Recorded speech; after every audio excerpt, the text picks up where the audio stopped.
Hello，今天是我的生日啊，所以我打算做一个生日蛋糕给自己作为生日礼物。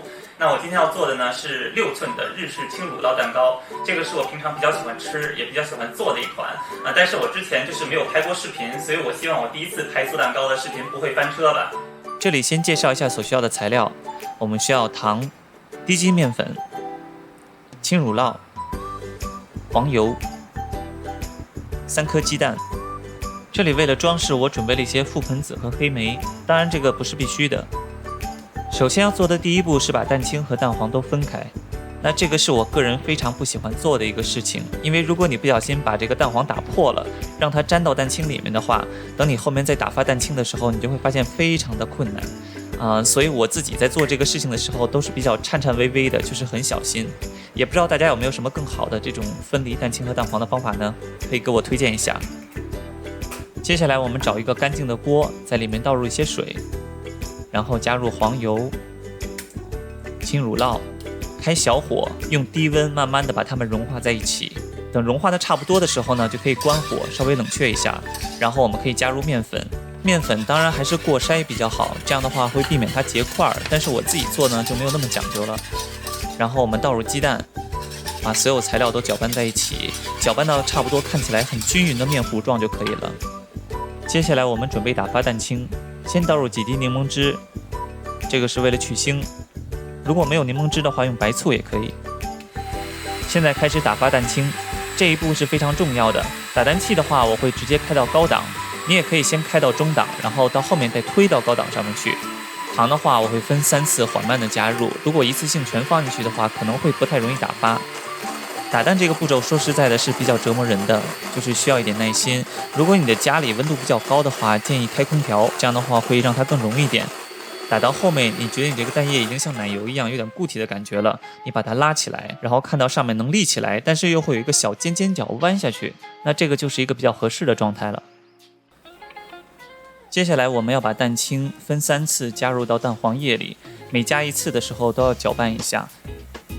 搅拌的方法跟我演示的一样，就是用硅胶铲子小心的从下面往上，像炒菜一样给它不断的翻炒，搅拌均匀。切记不要用打蛋器使劲的在那里搅，这样的话很容易让蛋清消泡。下次再做的话，我可能会找一个更大的锅来放这个蛋黄液。现在这个锅稍微有点小了，就是会有点溢出来，但是也正好够用吧。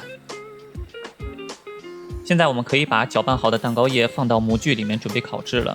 这里我选用的是6寸的铝模，它的底部是可以活动的那种。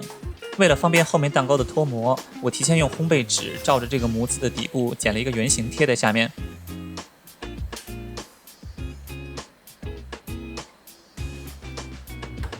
烤箱提前预热，因为我采用的是一个底部可以活动的模具，所以为了防止它后面进水，我使用锡纸在外面包了一圈绝水层。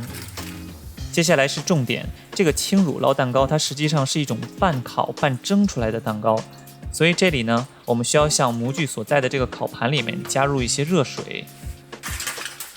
这里有一个小技巧，为了防止蛋糕的顶部爬升过快，导致它上面裂开，我用锡纸剪了一个大的帽子扣在这个烤盘上面。这里我使用上下火150摄氏度烤制50分钟。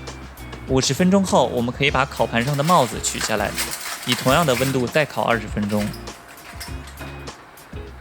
20分钟后烤到现在这种程度，其实就已经算是烤好了。现在我们要进行最后一个额外的步骤，就是我们要给蛋糕的表面进行上色。具体的办法就是把烤盘里的水倒掉，然后把蛋糕放到比如说烤箱顶部，用最大火去烤。这个过程一定要小心一点，就是时不时的你要去看一下它的颜色，不然的话很容易烤糊。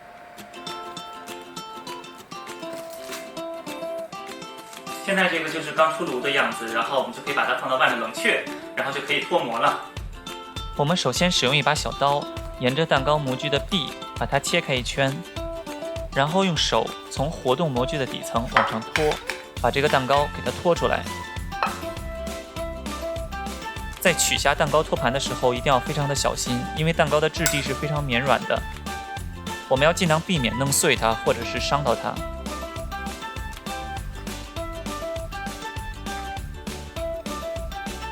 关于蛋糕装饰呢，我其实没有太多可说的，毕竟每个人的审美都不一样，而且这个也不是必须的。像我呢，就使用了一些像是迷迭香、还有覆盆子、黑莓之类的莓果进行装饰。那迷迭香的味道其实蛮重的，如果不喜欢这个味道呢，其实大可不必使用它。最后的最后，我要在蛋糕上写上我的生日。这里我直接使用的是超市买来的 icing， 就是双糖。但是我犯了一个错误，就是我把它放到冰箱里冻起来了。结果拿出来的时候呢，它就里面完全是硬的，就是非常的难挤。其实对于 icing 来说，你没有必要把它放到冰箱里，就放到室温里使用起来就正好。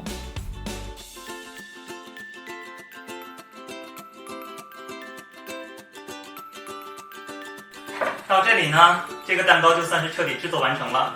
那 Happy Birthday to myself， 祝我自己36岁生日快乐！我们下次见吧，拜拜。